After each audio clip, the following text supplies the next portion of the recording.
Dear Septi Wahyu. Hey, udah lama ya? Semoga kamu mendengar surat ini dalam keadaan berbahagia di sana. Salam hangat dan kasih sayang dari sahabat yang sudah kamu anggap sebagai adikmu yang takkan pernah melupakanmu. Semoga di tempat yang tenang itu kamu menemukan damai dan kebahagiaan seutuhnya. Bagaimana kabarmu di surga, Septi? Ketika aku mengenangmu, hati ini penuh dengan rasa haru. Tetapi juga rasa syukur yang mendalam. Betapa kuatnya dirimu, meski terjerat dalam pusaran derita, hidup dalam stigma dan diskriminasi, kisah yang penuh liku, tetapi semangatmu menguatkan orang-orang yang mengasihimu.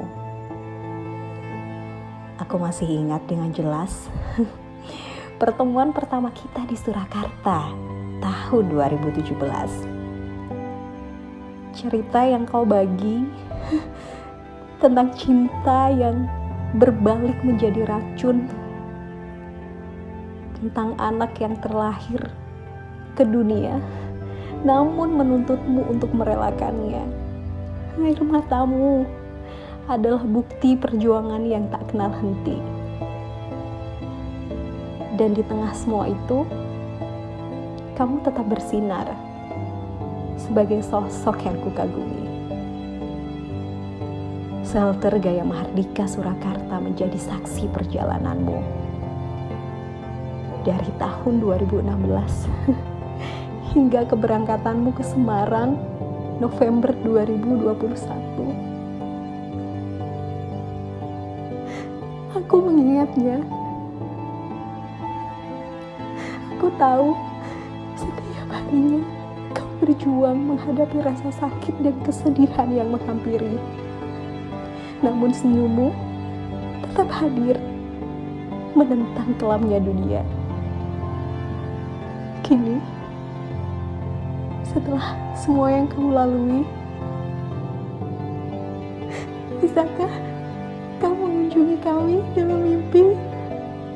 Beritahu kami, sahabat-sahabatmu di sini, bahwa kamu baik-baik saja,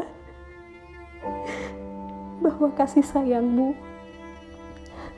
takkan pernah sirna meski terpisahkan oleh ruang dan waktu. Kini, Septi semoga sudah tidak merasa terbuang lagi dan sendiri dalam derita.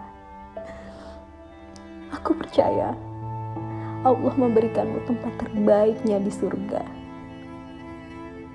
sebagai balasan kebaikan dan tulus cintamu, pengabdianmu untuk anak dan keluarga yang tak menginginkanmu. Maafkan aku, Septi. Maafkan aku.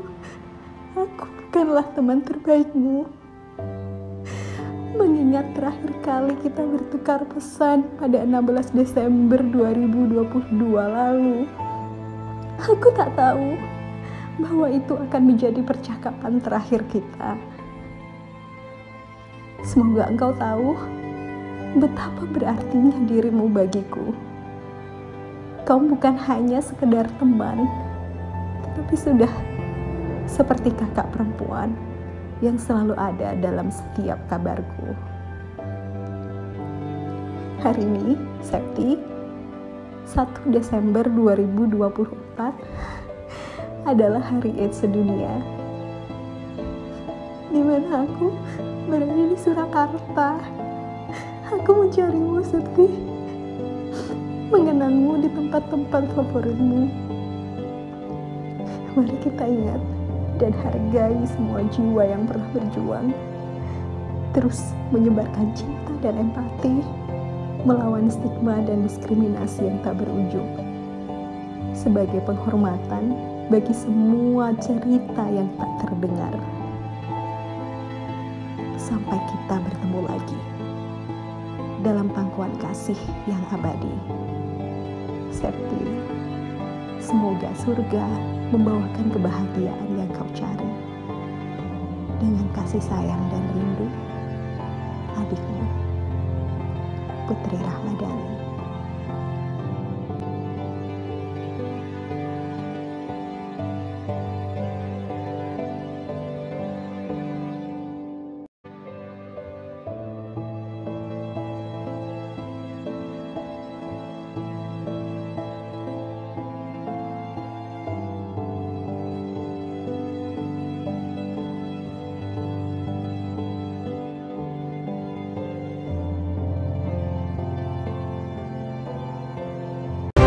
Ibu rumah tangga merupakan kelompok tertinggi penderita HIV/AIDS di Indonesia. Perempuan, ibu rumah tangga tentu memiliki kondisi yang sangat sulit karena realitasnya saat ini kehidupan yang ada di masyarakat memposisikan perempuan dan laki-laki dalam posisi yang berbeda. Dan realitasnya dalam kehidupan rumah tangga pun seperti itu. Dan bagaimana kondisi ibu rumah tangga yang teridap HIV/AIDS? Salah satu penderitanya yaitu Ibu Septi dengan nama lengkap Wahyu Septi Prilligati, merupakan salah satu penderita HIV/AIDS yang saat ini berada di Surakarta, tepatnya berada di Gayam Hardika atau lembaga swadaya masyarakat yang mendukung dan juga memiliki pendampingan khusus terhadap kesehatan khususnya bagi penderita HIV/AIDS. Temukan kisah selengkapnya, bagaimana ia rentan menderita HIV/AIDS dan bagaimana kisah hidupnya mendapatkan stigma dan diskriminasi kepada masyarakat, dan bagaimanakah ia berkorban dan menjadi korban dari suaminya. Ya, seperti apa yang saya sampaikan tadi, kita akan bersama, saat ini saya bersama Ibu Septi, atau saya biasa manggil Mbak Septi karena masih muda sekali. Mbak Septi panggilannya. Mbak Septi sehat ya hari ini? Sehat. Mbak Septi bisa berbagi kisah kepada kami bagaimana kisahnya Mbak Septi rentan terhadap HIV/AIDS atau sehingga positif mengidap HIV/AIDS. Kan pertamanya nikah sama Roy Timur, dikenalkan sama saudara. Dia mantan DPRD orang Timur. Terus selang 3 tahun setelah menikah saya hamil. Saya cek itu 2, kalau nggak kena kerja ya kena HIV. Saya sudah menduga itu. Terus, itu ketika posisi sedang hamil ya Mbak Septi? Iya. Tes untuk mengetahui kondisi iya, kesehatannya ketika sedang kan hamil. harus tes kalau hamil. Terus bidannya bilang, Bu, jangan kaget ya, Ibu kena HIV. Udah stadium berapa, Bu? Stadium 4. Ibu mau berobat? Iya, nggak apa-apa. Terus Apa yang dilakukan Mbak Septi setelah mengetahui berita tersebut? Tentu berita yang tidak mengenakan ya. Iya. Apa keluarga langsung tahu atau bagaimana tanggapan suami? ya pertamanya saya bilang sama ibu, almarhum ibu, tapi nggak bilang sama tetangga. Ya takut juga. Saya bilang sama suami, tak suruh ngecek, gak mau. Dia kalau disuruh ke dokter ngecek, gak mau. Saya sebulan berobat, terus putus obat. Oh, jadi setelah mengetahui kondisi Mbak Septi positif, Iya, Mbak Septi kemudian berobat. Tapi Iya. kemudian sempat berhenti di tengah. Ya? badan Apa-apa yang menyebabkan Mbak Septi berhenti. Takut ngaruh ke anak. Oh, oke. Tapi tetap di bawah bimbingan dokter ya, di bawah pengetahuan dokter ya, Mbak Septi, kondisi kesehatannya waktu itu berhenti atau tidaknya ketika Kalau mengkonsumsi obat. berhenti, dokter nggak tahu. Kemudian Kan setelah lahir, saya masih sempat ngopeni sendiri anak itu. Kondisinya saat itu baik ya.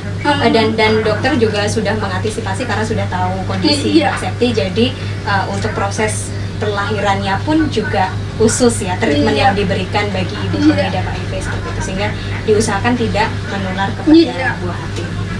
Ya. Setelah itu Mbak Septi sempat mengurusnya sendiri. Iya. Total 6 bulan kemudian setelah anak saya lahir, tiba-tiba drop, dibawa ke rumah sakit itu udah nggak sadar. 2 bulan di rumah sakit. Oke, Mbak Septi 2 bulan di rumah sakit ya. Bagaimana respon suami dan juga keluarga? Nggak ada yang nengok Mbak sama Septi ngurus sekali. dirinya sendiri. Ya dinas sosial yang ngurus. Oke. Itu boleh tahu di mana Mbak Septi ketika sakit dan juga masih bersama suami ya kondisinya waktu itu? Enggak, Oke. udah enggak. Jadi ketika Mbak Septi setelah melahirkan, Suami di timur. suami di timur dan Mbak Septi ditinggal bersama anak, Iya. ditinggal bersama anak. Hmm. Kemudian setelah Mbak Septi sakit, berada di rumah sakit, Dan anak ini dengan siapa? anak diambil sama saudara. Diasuh sama saudara Mbak Septi. Nggak boleh ketemu kalau nggak pakai pengacara. Jadi setelah itu Mbak Septi belum pernah ketemu sama sekali dengan anak. Ya pernah ditemukan, tapi nggak boleh ketemu lagi kalau nggak sama pengacara.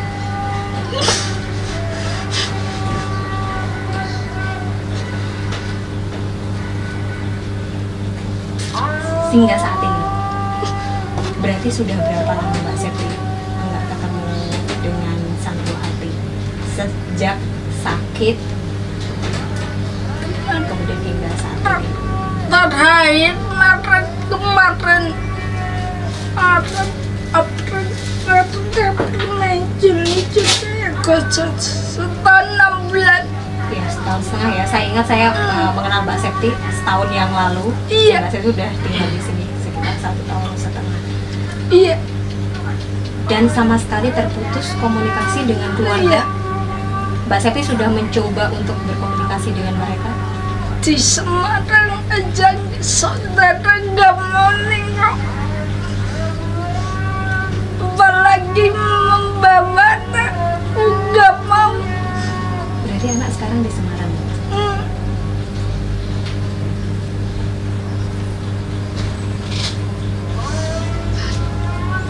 Lalu setelah Mbak Septi sakit, kemudian di rumah sakit selama 2 bulan dan kemudian yang mengurus dinas sosial kan? Iya. Bagaimana ceritanya hingga Mbak Septi berada di Surakarta di Gaya Mahardika di kemudian? Kan ditanya setelah setahun di sana, kamu pindah nggak kemana bu? Ke Sukabumi, nggak mau. Tata dibilangin naik di Solo mau, ya nggak apa-apa, tapi nggak mau di Sukabumi.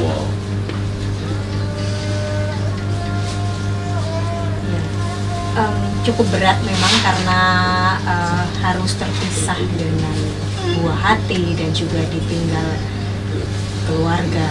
Keluarga masih lengkap, almarhum ibu dan bapak masih ada ya? Kalau almarhum ibu sudah nggak ada, bapak di Lampung. Keluarga yang mengasuh itu dari ibu atau bapak atau Dari saudara Mbak ibu. Septi? Oh, dari ibu ya. Oke. Satu pun saudara Nggak. nggak ada ya Mbak Septi? Nggak Oke. ada. Siapa Iya. saja yang peduli selain tadi dinas sosial, kemudian siapa saja yang akhirnya membawa Mbak Septi dan Mbak Septi kembali bersemangat untuk Ya di sini ada Mas Yu, ada Mas saya, ada Pak Mul. Gak boleh putus asa. Ada semangat. masih ada apa harapan Mbak Septi selain ini Mbak Septi kebetulan ini ya sudah semakin semakin membaik. Saya lihat setahun yang lalu Mbak Septi kondisinya sangat lemah sekali ya, untuk berbicara ngobrol seperti ini masih sulit. Sekarang kondisi lebih baik dan juga bersama orang-orang positif, dan semoga tetap menjadi yang lebih sehat, lebih produktif gitu. Apa Mbak harapannya Mbak Septi? Ya pengen kembali semangat, pengen berguna lah buat orang lain. Sebelumnya ini Mbak Septi ibu rumah tangga saja ya? Iya. Ya, mohon maaf, dan memang ya hanya dengan pasangan atau Iya. suami saja. Sungguh realitas yang sama. Tapi tetap kita masih bisa mengetahui bahwa banyak hikmah di luar sana. Kita bertemu dengan keluarga baru, Iya. ya, dan kita berjumpa juga, dan semoga kisah ini menjadi inspirasi bagi masyarakat dan terbuka juga, karena sangat sedih sekali ya, bukan hanya mendapatkan stigma dan juga diskriminasi dari lingkungan dan masyarakat, tetapi dari orang terdekat, yaitu keluarga. Iya. Terima kasih banyak Mbak Septi sudah Iya. berbagi kisahnya. Nanti kita bisa ngobrol-ngobrol lagi. Pemirsa, apa yang terjadi kisah Mbak Septi tentu saja bisa jadi bukan hanya Mbak Septi saja. Banyak sekali kisah-kisah di luar sana. Ketika perempuan ibu rumah tangga mengidap HIV/AIDS yang terjangkit karena virus yang dibawa oleh suaminya atau pasangannya sendiri. Bahkan ibu rumah tangga tersebut harus berperan ganda, seringkali bukan hanya merawat suaminya, bahkan merawat anak yang kemungkinan juga tertular, atau banyak kisah lainnya, perlakuan yang tidak manusiawi oleh lingkungan dan masyarakat, di PHK dari pekerjaan, atau bahkan dikucilkan dari masyarakat, bahkan keluarganya, seperti kisah Mbak Septi. Kita harus menghindari